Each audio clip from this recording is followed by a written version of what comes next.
मानकं शिवात्मानकं श्रीरुद्ररूपं ध्यायेत् शुद्धस्फटिकसङ्काशं त्रिनेत्रं पञ्चवक्त्रकम् गङ्गाधरं दशभुजं सर्वाभरणभूषितम्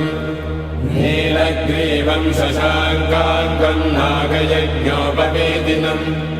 व्याघ्रधर्मोत्तरीयं च वरेण्यमभयप्रदम् कमण्डलवक्षसूत्राणाधारिणं शूलपाणिनम् ज्वलन्तं पिङ्गलजटाशिखामद्योतधारिणम् वृषस्कन्धसमारूढं उमादेहार्थधारिणम् अमृतेनात्मदं शान्तं दिव्यभोगसमन्वितं दिग्देवतासमायुक्तं सुरासुरनमस्कृतं नित्यं च शाश्वतं शुद्धं ध्रुवमक्षरमव्ययम्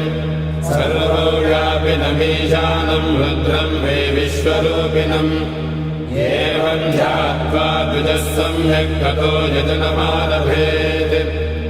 अथातो रुद्रस्नानार्चनाभिषेकविधिं व्याख्यास्यामः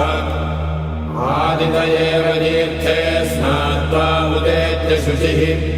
रजतो ब्रह्मचारी शुक्रवासा देवाभिमुखस्थित्वा आत्मनि देवता स्थापयेत् प्रजनने ब्रह्मा तिष्ठतु पादयोर्विष्णुस्तिष्ठतु हस्तयोर्हरस्तिष्ठतु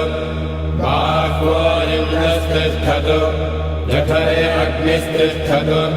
हृदये शिवस्तिष्ठतु कण्ठे वसवस्तिष्ठन्तु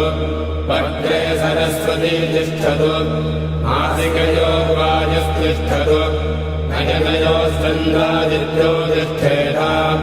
कर्णयोरश्विनौ तिष्ठेताम् ललाटे रुद्रास्तिष्ठन्तु मूर्ध्नादित्यास्तिष्ठन्तु शिरसि महादेवस्तिष्ठतु शिखायां वामदेवस्तिष्ठतु पृष्ठे पिनाकी तिष्ठतु पुरतः शूली तिष्ठतु पार्श्वयो शिवाशङ्करो तिष्ठेताम् सर्वतो वायुस्तिष्ठतु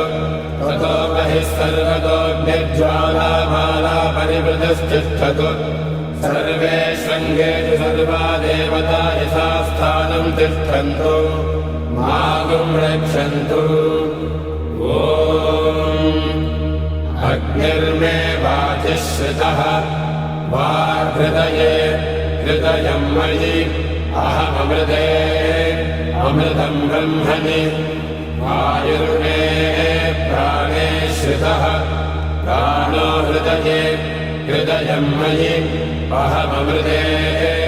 अमृतं ब्रह्मणि सूर्यो मे चक्षुषि श्रितः चक्षुर्हृदये हृदयं मयि अहममृते अमृतं ब्रह्मणि चन्द्रमा मे मनसि श्रितः।